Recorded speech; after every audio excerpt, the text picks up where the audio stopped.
So this morning I'm going to preach about politics, and more specifically the issues before us on voting day this coming November 8th. Before I do that, let me state clearly how we can and cannot speak about politics in church. As a charity and nonprofit, we cannot endorse any particular candidate. That is illegal. Neither I, nor the moderator, nor the church council can stand up as a representative of the church and tell you to vote for person A or person B. We cannot endorse a political party. That is being partisan, and it is being partisan that is illegal. We are, however, allowed to be political. In fact, it would be nearly impossible to be a church and not be political in one way, shape, or form. To follow Jesus seriously, speaking up for the widow, the orphan, the poor, and the oppressed, we must, in fact, speak politically because issues of economics and justice and anti-Semitism and racism all happen in the public political sphere. As I read this week on the UCC website, politics is often taken to be a dirty word, but political processes are simply the way that communities organize their common life.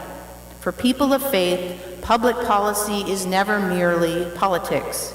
It's a way of living out the commandment to love our neighbor as ourselves. Additionally, in the UCC, we have what's called freedom of the pulpit. That means two things. First, as you call a pastor, you give them the freedom to preach however they feel called to do so, understanding that they may say something you may or may not think or believe. Of course, we do also vote our pastors in, and in some cases vote them out, so freedom of the pulpit can be so freeing that the pastor is freed from her call, or free to leave.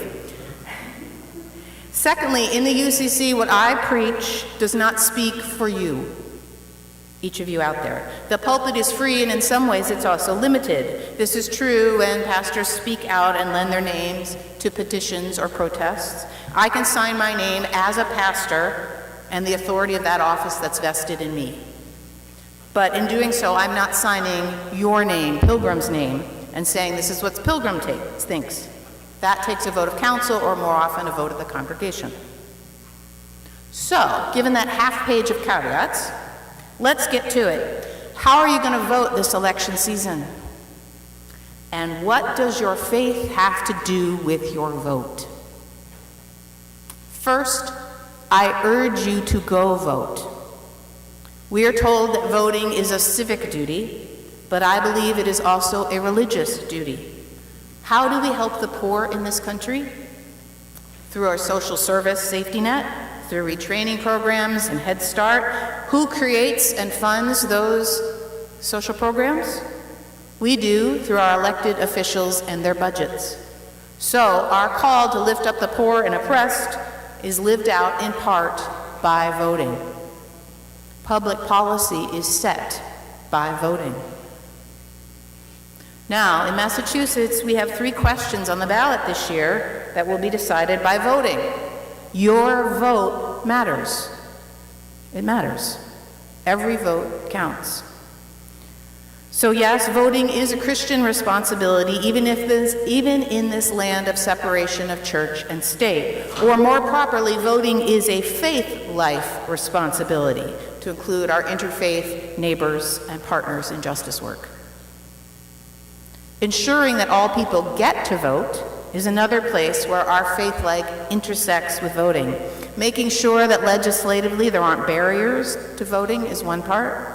And getting people to the polls when they lack transportation is another. Does your neighbor need a ride to the polls? Ask, even if their yard signs are different than yours. So, how shall you vote? What drives your decision about what candidates to vote for or how to vote on the questions? Our faith. Our faith leads us to make decisions on all kinds of things: what to buy, whether to put solar panels on our house, how to relate to our cranky boss and our lonely neighbor. Our faith also leads us out on how to vote. We believe as a church in a world that values all people. works for equality for all, seeks economic fairness, looks to protect the vulnerable, and seeks peace. And this means, perhaps most challengingly, that to vote faithfully, meaning to vote loving our neighbor as ourselves, that we might vote against our own self-interest. I remember having a discussion with my mom many years back, and my mom is quite comfortable, retired, and she's that way, having lived a very frugal life and being lucky and well-educated. And we were talking about how to vote, and she said she was going to vote for the candidate that it would in fact raise her own personal taxes. She was going to vote for the person that would ensure that she paid more and did not receive anything more. Because, she said, those extra taxes were going to pay for things like better health access for the poor and universal kindergarten. My mom doesn't have any kindergartners at home, and her health insurance is just fine.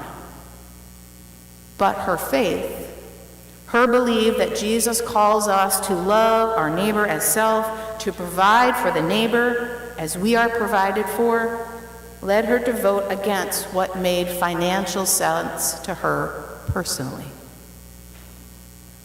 So when we look at our ballot with the eyes of faith, we may see it very differently than with eyes that are seeking to vote for what is good for me. We shift from me to us, from me to the least of these, from my concern to Christ's concern. I think that is the difference when we vote with our faith in mind. That shift from what I want, from what I hope to get, to what I think will benefit me, to what will benefit those who need it the most, those who are hurting. What vote best supports them? Which brings me to this year's election. Like I said, I won't be speaking about any candidates except to say that when you read what they promise, what their platform stands for, consider how those promises will make the difference in the lives that Jesus talks about most. The poor, the widowed, the orphan, the imprisoned, the oppressed, the grieving. So on to the 3 questions that are before us this year. I'm going to do them in reverse order. So question 3. Question 3 asks whether to preserve the current rights of transgender people to accommodation in public spaces. Public spaces include libraries, parks, restaurants, pretty much anywhere that isn't work or home. To vote yes keeps these rights in place. To vote no is to take these rights away. Many religious groups are advocating no on question 3 because they believe either that transgendered folks are not considered beloved of God or they are unworthy of protections. Others endorse a no vote because of fears of women being harassed in public restrooms. The facts are that it is a crime to harass anyone in a public restroom or in any other way inappropriately use one. Question 3 does not change that either way. Those states that do have protections for transgender folks have not had any uptick in restroom-related crimes. So a yes vote means that transgender folks can continue to use the restroom that aligns with their gender identity, often the way they are also externally perceived. But it also means affirming that people who are transgender have value and are equally entitled to protection under the law. They are not other, they are our neighbor. As an open and affirming church, one that welcomes and affirms transgender individuals as part of the family of God and included in the life of this church, Pilgrim seeks, as faithful people, to stand with our transgender brothers and sisters, to protect them as one of the most vulnerable populations in the United States. This is definitely who Jesus is talking about when he talks about protecting the oppressed. For me then, my faith leads me to vote yes on question 3, a vote of solidarity, a vote to love my neighbor as myself, to see my neighbor as one equally created in the image of God. Question 2, Question 2 asks whether a panel of non-paid volunteers should convene to push for a constitutional amendment that would reverse the ruling on Citizens United, which decided that the government could not limit the amount of money that corporations, unions, and other nonprofits could raise and spend to influence elections. Now, Jesus talks a lot about money, how we accumulate it, how we spend it, how much each person does or does not have, and what economic justice looks like. And he yelled at the religious leaders of the day for using money to create an oppressive system that supported their own desires. In our day, there are widespread concerns across the political spectrum about the amount of money spent in elections. If those who have more money can spend as much as they want to get what they want, our political system does start to resemble the one of first century Rome, where the wealth carried the day, the system that Jesus was speaking to. When I look at question 2 with a lens of faith, I see all the people who are not represented by the money that's pouring into politics. Those who don't have thousands to give to candidates so their issues will be noticed. I see all those who probably won't run for office because it costs so much money. I don't see an equitable system. I don't see space for my homeless neighbor and my single mom neighbor. I see that a system with less money in it could be a more just system. No guarantees. And even if those putting lots of money in represent my own personal interest, my faith tells me that I need to vote for justice. So my faith moves me to vote yes on question 2.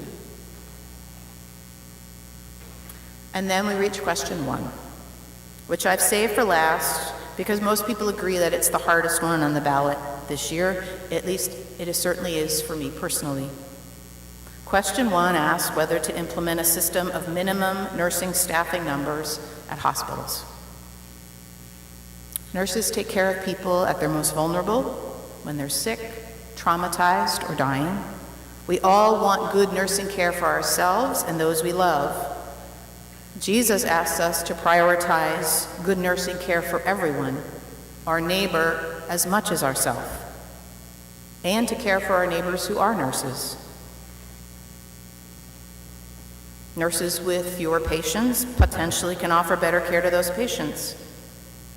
Hospitals that are the most crowded now, and particularly psychiatric hospitals and those that serve the poorer areas, might be most impacted by this change, and fewer people could be admitted and served. Potentially more people will be left with nowhere to go. So how does my faith help me decide on question 1? I have read widely. I've looked at the endorsements for both sides. I've looked at the results of a similar measure that passed in California 20 years ago. I've read articles by people I trust in journalism. I've heard from nurses in the field. I've reflected, and I've listened, and I've prayed. In our last hymn, it says, if you turn to Jesus for knowledge, you'll get it. Well, I am still waiting. I stand here conflicted. Like much of Massachusetts, like the evenly divided polls, I see people trying to protect the good on both sides. Different goods, to be sure, but good. I see people who are frustrated with trying to change the system, and people struggling to live within the fractured healthcare system that we have. In some ways, it's a much bigger question we're wrestling with. We just have this small question on the ballot that's trying to chip away at it. I hear fear of unbearable hours and medical mistakes, fear of people dying for lack of care or lack of admission. My faith has taken me to this point on question 1, but it hasn't given me a clear answer. But it has given me something else. It has given me compassion. And that's what I want to close with today. We all know that we live in an unbearably divided political climate right now. Hate and lies are everywhere. The risk of Thanksgiving dinner has gone from having a bellyache because you ate too much turkey to having a heartache because you had such a horrible fight with your relatives. And as we've seen this past week, Hate rhetoric leads to hate speech, which leads to acts of hate, which leads to 11 people dead while worshiping peacefully on a Saturday morning. We cannot hate our way out of this mess. We can't spend our way out of this. Compassion is the only way forward. To love our neighbors as ourselves, our Democrat neighbor, our Republican neighbor, our Libertarian neighbor, our Socialist neighbor, to listen respectfully to all, and to stand up and protest when the line is crossed from disagreement on issues to hate against people. We can and we should speak up for the marginalized.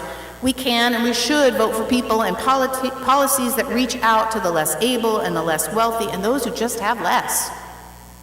That is a clear mandate from our faith. But we are called to do it in a civil way. We can do it loudly, but civilly, with a civil voice, without demonizing the other side, no matter how much we disagree.